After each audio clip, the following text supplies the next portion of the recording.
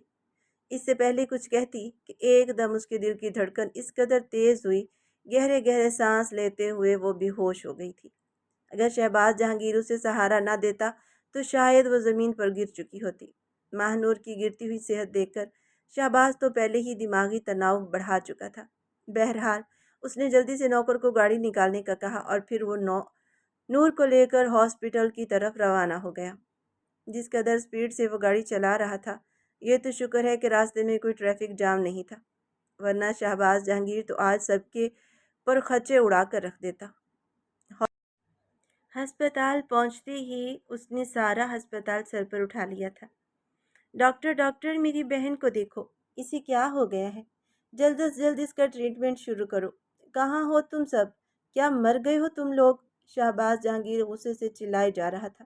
جلد از جلد ماہی کے ٹریٹمنٹ شروع کر دیا گیا، مگر جب چیک اپ کیا گیا، ڈاکٹر نے کچھ ٹیسٹ کی رپورٹ مانگی تو جو دھچکا شہباز جہانگیر کو لگا تھا اس کے لیے سنبھلنا مشکل تھا۔ لیڈی ڈاکٹر آگے بڑھتے شہباز سے کہنے لگی کہ پیشنٹ آپ کی کیا لگتی ہے؟ شہباز جہانگیر جو سینے پر ہاتھ رکھے کھڑا تھا کہنے لگا، یہ میری بہن ہے۔ یہ سن کر ڈاکٹر تھوڑی گھبرا سی گئی تھی، پھر کہنے لگی کہ اچھا، ان کے ہسبینڈ کہاں ہیں؟ ہسبینڈ کا نام سننا تھا کہ شہباز جہانگیر کے ماتھے پر بل پڑنے لگے۔ اوہ، کیا مطلب ہے؟ یہ ہسبینڈ بیچ میں کہاں سے آ گیا؟ اس پر لیڈی ڈاکٹر کہنے لگی، آپ کی بہن پریگننٹ ہے۔ یہ سب کچھ ہونا تو اب معمولی سی بات ہے۔ اگر آپ ان کے ہسبینڈ کو کال کر کے بلوا لیں گے، ان کے ساتھ ہم کچھ باتیں کلیئر کریں گے، کیونکہ بچہ کافی کمزور لگ رہا ہے، انہیں ریسٹ کی ضرورت ہے۔ لیڈی ڈاکٹر شہباز جہانگیر کے سامنے یہ سب کچھ کہہ رہی تھی اور اسے لگ رہا تھا جیسے اس کی وجہ سے کسی نے اس کی روح کھینچ لی ہو۔ شاید ہی اس کی روح قبض کرتے وقت تو اسے اتنی تکلیف نہ ہوتی جتنی اس وقت ڈاکٹر کے منہ سے یہ سن کر ہو رہی تھی۔ وہ بھول چکا تھا کہ سامنے کھڑی ہوئی کوئی ڈاکٹر ہے۔ اس نے سناٹے دار تھپڑ اس کے منہ پر دے مارا اور تھپڑ مار کر کہا، یہ کیسے ہو سکتا ہے؟ یہ میری بہن ہے، یہ ماہ نور جہانگیر ہے۔ تمہاری ہمت کیسے ہوئی اس کے بارے میں اس طرح کے الفاظ کہنے کی؟ شادی شدہ نہیں ہے، تم جھوٹ بولتی ہو، بے معنی کرتی ہو۔ وہاں پر سیکیورٹی گارڈز آ چکے تھے۔ ڈاکٹر بھی چلا چلا کر شہباز جہانگیر کو اس کی اصل حقیقت بتا رہی تھی۔ اگر اتنی ہی اکڑ، اتنا ہی غرور ہے تو جو تھپڑ مجھے مارا ہے اپنی بہن کے منہ پر مارتے، تاکہ وہ تمہارا مقابلہ کرنے سے پہلے 100 بار سوچتی۔ اس سے پوچھو کہ کس عاشق کے ساتھ اس نے رنگ رلیاں منائی ہیں۔ تمہارے خلاف کورٹ میں جاؤں گی، کیس کروں گی۔ پورا ہسپتال اس کے شور کی زد میں آ چکا تھا اور اس شور میں ماہ نور کی بھی آنکھ کھل چکی تھی۔ پہلے تو وہ سمجھ نہ پائی تھی، لیکن جب اس نے اپنے ساتھ ٹیبل پر پڑی ہوئی رپورٹ کو دیکھا تو گویا سارا آسمان اس کے سر پر گرا تھا۔ وہ پریگننٹ تھی اور یہ بچہ سرتاج خان کا تھا۔ شہباز جہانگیر نے اسی حالت میں ماہ نور کو بیڈ سے اٹھایا اور گھسیٹنے کے سے انداز میں لے کر گھر جانے لگا۔ ماہ نور کو اپنی موت نظر آ رہی تھی، جبکہ وہیں دوسری جانب اسے اپنے پیٹ میں درد کی ٹیسیں اٹھتی محسوس ہو رہی تھی، کیونکہ شہباز جہانگیر اس سے بڑی بے رحمی سے لے کر جا رہا تھا۔ آس پاس کھڑے لوگ دیکھ رہے تھے۔ شہباز جہانگیر نے اب تک جو عزت کما رکھی تھی وہ سب کچھ ملیا میٹ ہو چکی تھی۔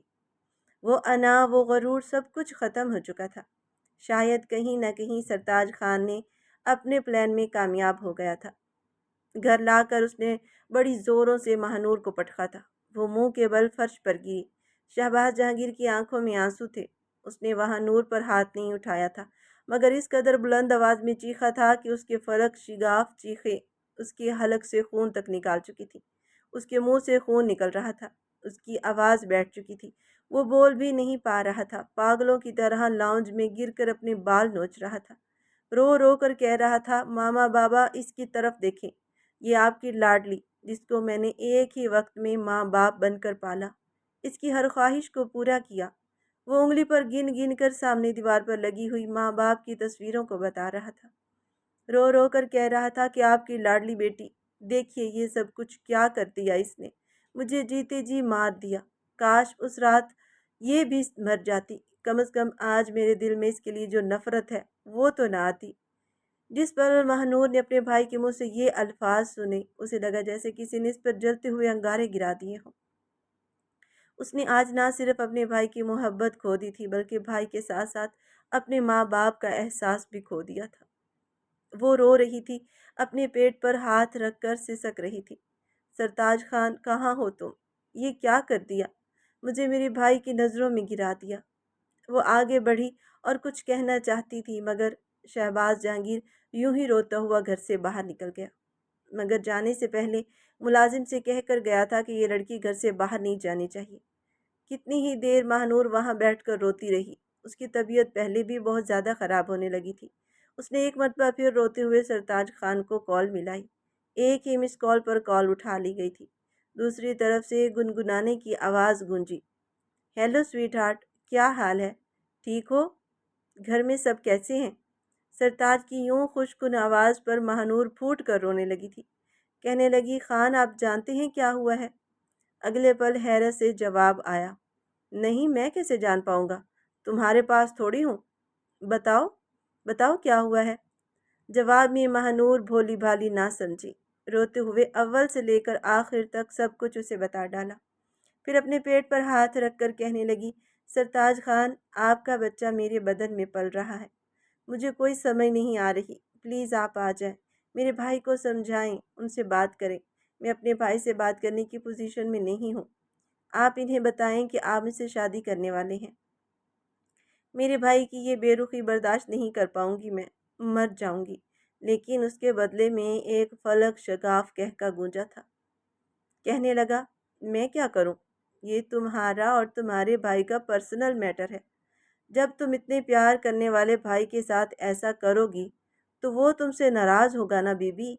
1 سال سے وہ جس سرتاج خان کو جانتی تھی، وہ سرتاج خان جو اب اس سے بات کر رہا تھا، اس میں زمین آسمان کا فرق تھا۔ وہ روتے ہوئے کہہ رہی تھی، یہ کیا کہہ رہے ہیں آپ؟ میرا دل بے حرکت ہو گیا ہے، میں مر جاؤں گی، پلیز میرے ساتھ ایسا مت کریں۔ آپ میرے ساتھ اس طرح بات کیوں کر رہے ہیں؟ بدلے میں سرتاج خان کہکا لگا کر کہنے لگا، ارے تم جیسی کتنی حسین لڑکیاں آئیں میرے پہلو میں لیٹ کر رات رنگین کرتی ہیں۔ ارے پگلی، میں تو بس تیرے بھائی کو اس کی اصل اوقات دکھانا چاہتا تھا۔ نہ جانے کیوں مجھے ازل سے ہی یہ اپنا دشمن لگا ہے۔ اس نے جس قدر میرے نقصان کیے ہیں نا، میں نے اس سے بھی ڈبل ٹرپل نقصان اس کا کر دیا ہے۔ اس نے میرے کروڑوں روپے ڈبوئے، میرے ماں باپ کی نظر میں مجھے گرایا، اور دیکھ، میں نے اس کی بہن کی عزت ہی نوچ ڈالی، اس کا سب سے بڑا نقصان کر دیا۔ ہاں، یہ سب سرتاج خان کہہ رہا تھا۔ پھر فون بند کر چکا تھا، جبکہ ماہنور ایک چیخ مار کر وہیں پر بے ہوش ہو چکی تھی۔ ملازمین جب ماہنور کو دیکھا تو شہباز جہانگیر کو کال کر کے بتایا۔ اس کے دل میں اپنی بہن کے لیے نفرت تھی، مگر جب اس نے یہ سنا وہ بھاگ کر واپس آ گیا۔ ابھی بھی فون وہیں پر پڑا آن تھا، سکرین پر کہہ کے گونج رہے تھے۔ ہنسنے کی آواز پورے گھر میں گونج رہی تھی، کیونکہ ماہنور کا فون سپیکر پر ہو کر فرش پر گیا تھا۔ یہ آواز تو وہ کروڑ لوگوں میں بھی پہچان سکتا تھا۔ یہ تو سرتاج خان تھا۔ ایک مرتبہ پھر وہ ماہنور کو ہسپتال لے کر جا چکا تھا، جہاں پر ایک ڈاکٹر کا کہنا تھا کہ ماہنور کا مس کیریج ہو چکا ہے۔ اس کی حالت بہت خراب ہے، بلیڈنگ بہت زیادہ ہو چکی ہے، خون کی اشد ضرورت ہے۔ شہباز جہانگیر نے اپنا خون اپنی بہن کو دیا تھا، وہ تو اپنا سب کچھ اپنی بہن پر قربان کر چکا تھا، پھر یہ خون کیا چیز تھی؟ وہ بدلے کی آگ میں اس قدر بھڑکا ہوا تھا کہ بس اپنی بہن کے ہوش میں آنے کا انتظار کر رہا تھا۔ جیسے ہی ماہنور کو ہوش آیا، اس سے سوال کیا کہ بتاؤ کون ہے وہ لڑکا، بغیر جھوٹ کے مجھے تم حقیقت بتاؤ گی۔ جواب میں ماہنور نے روتے ہوئے ساری حقیقت بھائی کو بتانا شروع کر دی۔ جیسے جیسے شہباز سن رہا تھا، اس کے چہرے کے تو رنگ اڑ رہے تھے۔ یہ سب کچھ کیسے ہو گیا؟ لالا جی، مجھے کچھ پتہ نہیں چلا، مگر میں آپ سے پیار کرتی ہوں، اب ایسا کچھ نہیں ہوگا، میں آپ کی عزت پر داغ نہیں لگنے دوں گی۔ خدا خود کو بدگمان نہ کیجیے گا، مجھے معاف کر دیں، آپ مجھے ہر چیز سے بڑھ کر ہیں، اگر آپ مجھے قتل بھی کر دیں گے تو مجھے کوئی افسوس نہیں ہوگا۔ مگر شہباز جہانگیر خاموش رہا تھا۔ نرس نے آ کر ماہنور کو سکون کا انجیکشن لگایا تو کچھ دیر کے بعد روتے روتے سو گئی، جبکہ جہانگیر جانتا تھا کہ اب اس نے کیا کرنا ہے۔ تقریباً مسلسل 7 گھنٹوں تک ماہنور سوتی رہی۔ اس کی آنکھ جب کھلی تو اس کے بالوں میں شہباز جہانگیر اپنا ہاتھ پھیر رہا تھا، وہ بھی نیم غنودگی میں تھے۔ کہنے لگی، لالا آپ رو کیوں رہی ہیں؟ لیکن بدلے میں لالا نے اس کے ماتھے پر اپنے لب رکھ دیے اور پھر اٹھ کر وہاں سے جا چکے تھے۔ جس پل اس کو مکمل طور پر ہوش آیا، وہ ہسپتال سے ڈسچارج ہوئی تو اس کے گھر کی ملازمہ لینے کے لیے آئی تھی۔ پورے راستے خاموشی چھائی رہی۔ وہ ان سے پوچھتی رہی کہ بھائی کہاں ہیں؟ لالا مجھے لینے کیوں نہیں آئے ہیں؟ وہ مجھ سے ناراض ہیں؟ مگر گھر جا کر جو خبر اسے معلوم پڑی، اس کے تو پیروں کے نیچے سے زمین ہی نکل چکی تھی۔ ٹی وی پر یہ خبر چل رہی تھی کہ مشہور بزنس مین سرتاج خان کو 4 افراد نے فائرنگ سے ہلاک کر دیا ہے اور ملزم کو سخت سزا دینے کی اپیل کی جا رہی ہے، اور اسی طرح کی بہت سی خبریں منظر عام پر گردش کر رہی تھی۔ سرتاج خان کا قتل کسی اور نے نہیں بلکہ شہباز جہانگیر نے ہی کیا تھا۔ 4 گولیاں وہ اس کے سینے پر اتار کر اس کے وجود پر تھوک کر وہاں سے فرار ہوا تھا۔ ماہنور کو کہیں نہ کہیں آج بھی محبت تھی سرتاج خان سے۔ وہ اسے دھوکہ دے چکا تھا، مگر ماہنور کا دل آج بھی سرتاج خان کے لیے دھڑکتا تھا۔ شہباز جہانگیر ایک لمبے عرصے کے لیے منظر عام سے غائب ہو گیا۔ سرتاج خان کا باپ بیٹے کے قاتل کو ڈھونڈ رہا تھا، لیکن پھر کچھ عرصے کے بعد یہ کیس بھی بند ہو گیا۔ 2 سال تک شہباز جہانگیر دبئی میں رہ کر واپس لوٹا تھا، جب تک ماہنور کی بھابھی ہی تھی جس نے اس کا بھرپور خیال رکھا تھا۔ ماہنور پوری طرح سے بدل چکی تھی۔ 2 سال بعد جب شہباز جہانگیر واپس آیا تو اکیلا نہیں تھا، اپنے ساتھ اپنے دوست کے بیٹے کا رشتہ بھی لایا تھا، جو دبئی میں ہی سیٹل تھا، ماہنور کے ہی ہم عمر تھا۔ جہانگیر نے ماہنور سے کہا کہ وہ اس کا رشتہ اپنے دوست کے بیٹے یزدان عباسی سے کرنا چاہتے ہیں۔ ماہنور کی پڑھائی تو مکمل ہو ہی چکی تھی۔ یزدان عباسی کو اس نے تصویروں میں ہی دیکھا تھا، اچھا لڑکا تھا، خوش شکل تھا، مگر سرتاج خان کا لمس، اس کے وجود کی مہک اس کے چلے جانے کے بعد بھی ماہنور کے وجود پر اپنا اثر رکھتی تھی۔